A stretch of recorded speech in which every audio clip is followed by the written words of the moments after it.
programa ay rated PG. Ito ay nangangailangan ng patnubay at gabay ng magulang para sa mga batang manonood.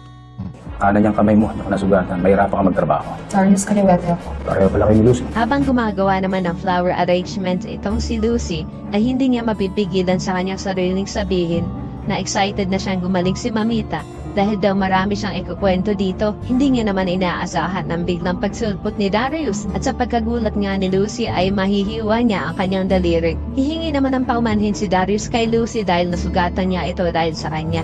At magugunahan na silang kunin ang tabo sa balde, kaya naman hindi man sinasadya ay magtitikit ulit ang kanilang mga kamay at makakaramdam ng kakaiba itong si Darius. At dito na nga magiging malagkit ang kanilang titigan at nang ginagamot na nga ni Lucy ang kanyang nahiwang daliri, mag-aalala si Darius dahil sa napansin niya na kanang kamay ang nasugat dito sa inaakala niyang si Farah. Pero wag daw mag-alala si Darius dahil nga sa hindi naman siya kananete kundi kaliwete. At dito na mapagtatanto ni Darius na kaliwete din daw si Lucy. Sa kabilang banda, itong si Farah ay confident pa rin na sasabihin niya kay Lucy na hindi daw nito magagawang masira ang magandang pagsasamahan daw ngayon nila Farah at Darius. At ibubulong pa ni Farah kay Lucy na hindi na daw nito mapoprotektahan pa ang kanyang Mamita dahil nga ito'y patsugi na. Pero ito naman palang si Farah ay pinapalakas lang ang kanyang loob dahil nga sa nararamdaman niya na nagbago na sa kanya si Darius. At paglilitan niya pa nga niya sa kanyang nanay na si Belen na kahit daw hindi sabihin ni Darius na nagbago na ito ay alam na alam niya na meron itong inililihim sa kanya. Sabi naman itong si Belen sa kanyang anak na si Farah na pakiramdam niya daw ay inaahas ni Lucy ang sarili niyang asawa. Kaya naman itong si Farah ay hindi na nga mapakali dahil unti-unti na nga rin nahalata ni Darius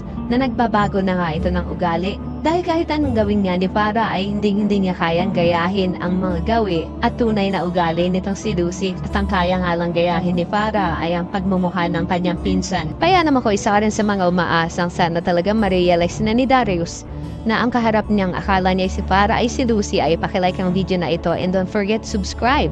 Thanks for watching and see you on our next episodes. Bye-bye.